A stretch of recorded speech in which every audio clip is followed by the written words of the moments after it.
I actually had one of my surprises a year ago being that the White House would go after the price of oil. Because remember, oil spiked to $125 in March of last year.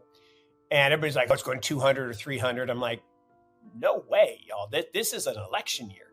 There's no a midterm election. There's no way they're letting gasoline prices go to $5-6. So, but I didn't think they'd tap. And what I wrote was either OPEC is going to pump more, right? They're going to go over and beg their partners to pump, or they're going to have to tap the SPR. But I didn't then go further with that and say, okay, well, if they tap the SPR, then Q3, Q4 GDP will rise, because I'm just not really that facile with that part of calculation. So that's a long way of saying, I think Q3, Q4 are anomalous. I think Q1 is going to be negative. I think it's going to be materially negative. So all this soft landing stuff is going to go away. Now that they'll explain away as seasonality.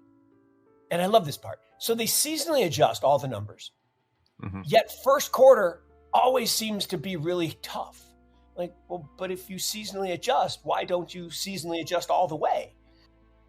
But my last thing on GDP is, I've been saying for a long time that we are in kind of the 2000 to 2002 redo, and that last year was 2001. 2001, amazingly, first quarter was negative GDP, second quarter was positive, third quarter was negative, exacerbated by 9/11, and fourth quarter was positive. The whole year, 1%. And it was a recession. Called after the end of the year, right? So they called it backwards. Last year, first and second quarter negative, third and fourth quarter positive, full year, 1%. 1% is a recession. Full stop. Anything sub 1.5% is a recession. Always has been, always will be. But they're not going to call it a recession because they're jiggering the unemployment numbers with labor force participation rate, et cetera. So no, NBER right, is in handcuffs. They can't call a recession, even though every definition of a recession is, and recession doesn't mean calamity, but 1% GDP growth is a recession. The inevitability of decentralization, the inevitability of more robust systems, the inevitability of being able to transfer value, straight without intermediaries.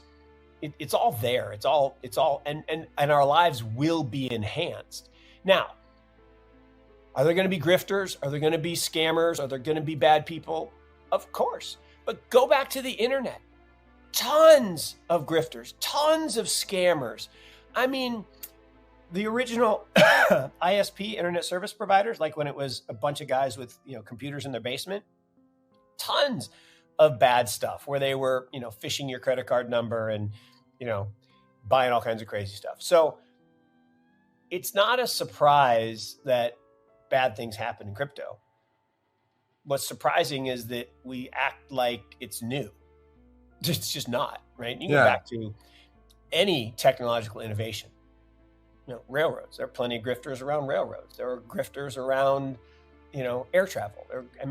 Anything. So look, the most recent move isn't crypto, it's the dollar. So since October 24th, the dollar has collapsed 10%. Why? Well, the powers that be met and they decided that it's the euro and yen's turn to be in the hot seat, right? And they have to appreciate their currencies. Because look, everybody wants to devalue their currency. That's a beggar thy neighbor world. And particularly in a deglobalization world, you have to shrink your currency because you export. And, when you look at China, for example, China used to be all about export from China. Now it's about selling to China, right? Everybody wants to sell cars, goods, clothes, handbags to the 700 million people in the middle class in China. So everybody needs a weak currency. And, the dollar got a year worth of weak currency, so from January last year to October, the dollar DXY relative to the yen and the euro, 18%. 18%. Now, it's given more than half of that back in the last 10 weeks. I mean, it's been a straight down move. So Bitcoin didn't go up. Bitcoin priced in dollars went up because the dollar went down. And so I think the question for everyone is pivot or no pivot. So raising less is not a pivot. It's just not, right? Stopping raising is not a pivot. Cuts are a pivot.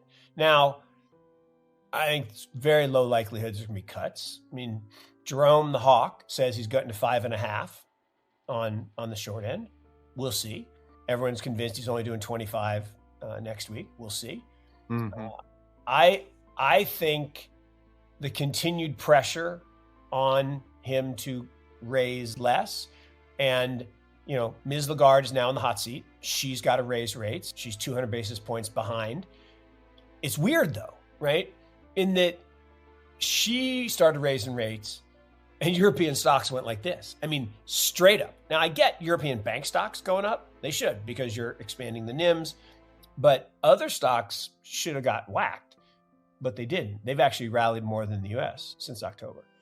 So it's a long-winded way of saying, I think all eyes need to be on the Fed, but also the ECB and my favorite, Haruhiko Kuroda-san, who I think is going to unleash, and he already did last week, in 4 hours.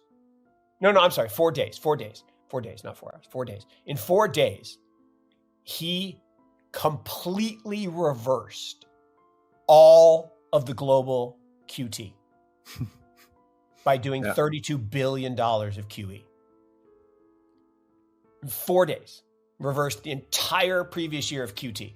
So the dude is unleashing I call it the Kuroda tsunami. And that is going to devalue the yen. And I think it could be an interesting year for Japanese equities. And Japanese bank stocks have gone totally ballistic. But I think others are going to have to follow that. So if we get back to a world of big liquidity, China has increased stimulus. They're halfway back, and probably another $500 billion this year. That'll be big. Chinese equities will rip if that happens. Kuroda-san, I mean, here's the great thing. Remember when Kyle Bass said 100% debt to GDP, Japan's going to fold, can't survive this?